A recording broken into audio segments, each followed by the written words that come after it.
Now I'm going to show you how you can create lead forms on your Teachable website and use the delivered lead form functionality that is provided by Teachable.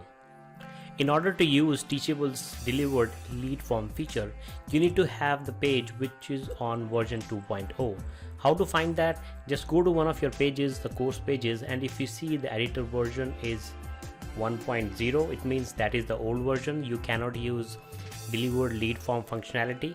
In another video I'll show you how to do it on old pages, 1.0 pages, but to use the new functionality you need to have a 2.0 page. So how to get that? So to do that, go to your pages, the course pages, and click on add new sales page. It will open up the page editor 2.0, and there we can add lead form. So this is our landing page for one of our courses, and let's say this is where we want to add our lead form. So by default, when you click on a 2.0 page, it already comes with the lead form. So it's very easy for us to just simply go ahead and modify this. If you want, you can delete this form. If you don't need it, then you can start from scratch. But let's say we want to use it and we want to get started with this. So this is the email lead form. So I'll click on this and it will help me modify whatever changes I want on this. So right now, if you see, it is saying let's keep in touch, subscribe to mailing list, and so and so. But I really want to use this on a page where my course is closed for enrollment. So I want people to join my waitlist. So let's take this example. So I'm going to name this form as, let's say, test course and waitlist, and heading text I could say is join the waitlist.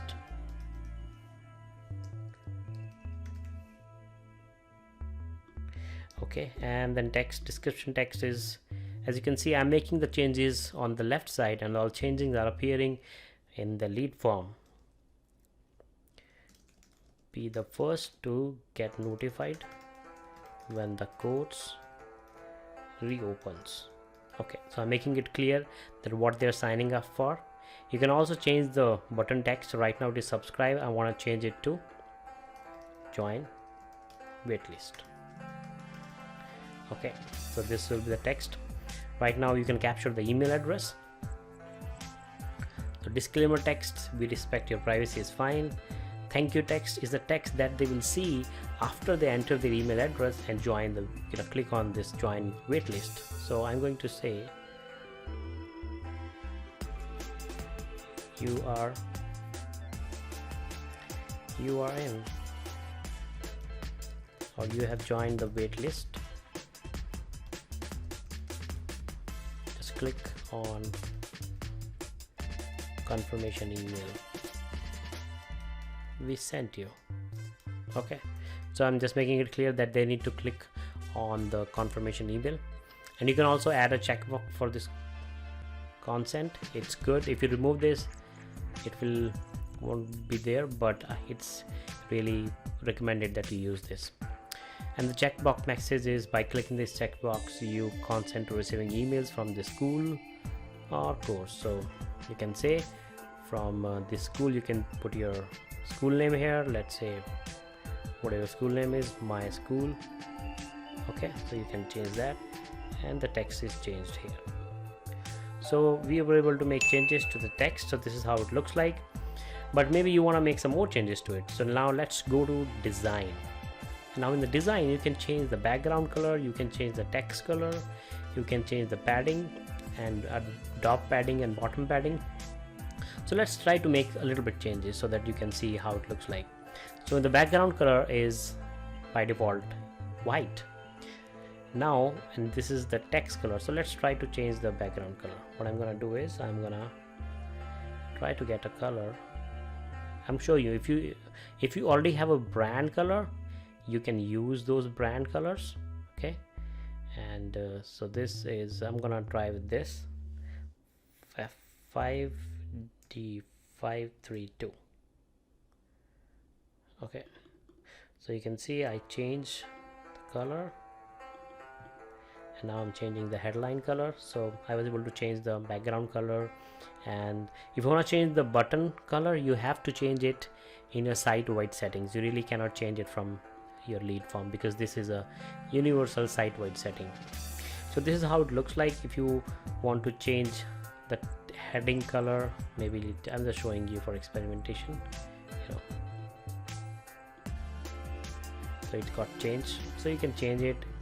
You can change the text color, which will change this. But let's say we are done with this, and so I'm going to publish this. You have to give it a name.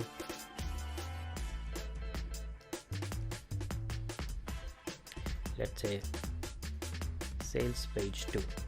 You can give any other page name. I'm gonna do sales page 2, publish it, and let's go to preview. So right now that lead form was at the bottom of the page, so there it is, and here you can enter your email ID. So any person who will see this page, they can enter their email ID. So Jack. So I entered this email ID, and I have to click on the checkbox and join waitlist. And we got the message, you have joined the waitlist. Click on confirmation email we sent you. Okay, so let's go back to the account and see what we received. So I just received the email which is asking me to confirm the email address. So when I do that, this is the text: hello, you requested to subscribe to SkillsVine mailing list. Please click the button below to confirm your subscription. So they need to click on this confirm now button. If they don't do that, let's see what happens. To find your leads, you have to go to users and leads. All your leads will appear here. So right now I'll just refresh this page. There is no leads in there because we have not started capturing leads. So one person entered the email ID like just we did. So now we need to confirm it. So if I click on confirm now, it confirms. They see this message, thank you for subscribing, and they are taken back to the landing page.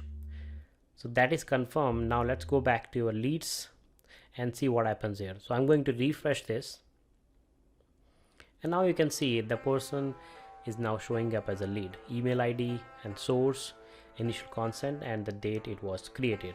So this way you can start capturing leads. Another thing to notice is the source.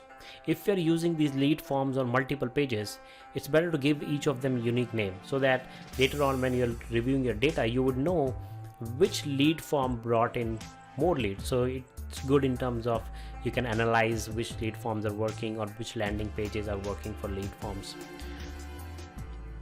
Another thing is, like, if you want to auto confirm the subscribers, like they don't have to click on the confirm your email, in that case you have to go to your emails settings, and at the bottom of that you will find this option which says double opt-in for leads. So send your leads a confirmation email to verify their email address.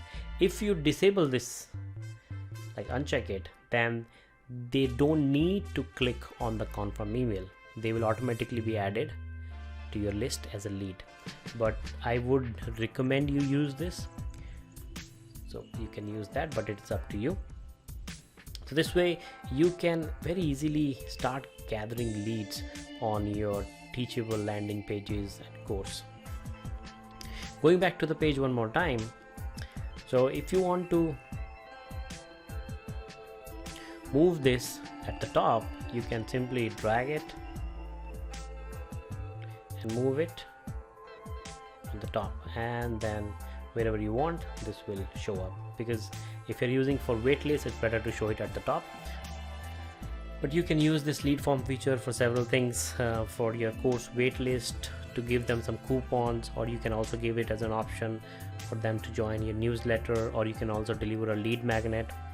So what will happen is, of course you have captured the lead, but there is no way you can send email to these leads from Teachable.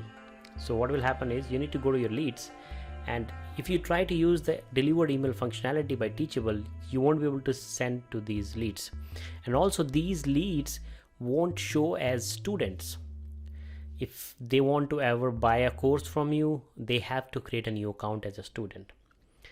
When you start capturing these leads, you can either integrate it with other email service providers. MailChimp and ConvertKit are delivered integration with Teachable, but for others you can use Zapier, and I will cover that in one of the other videos, how to integrate with external email marketing tools. But what you can do is, when you have all the leads, you can simply click on export CSV, and then you can download the whole list of these leads and upload those onto your email service provider. From there you can start sending them emails.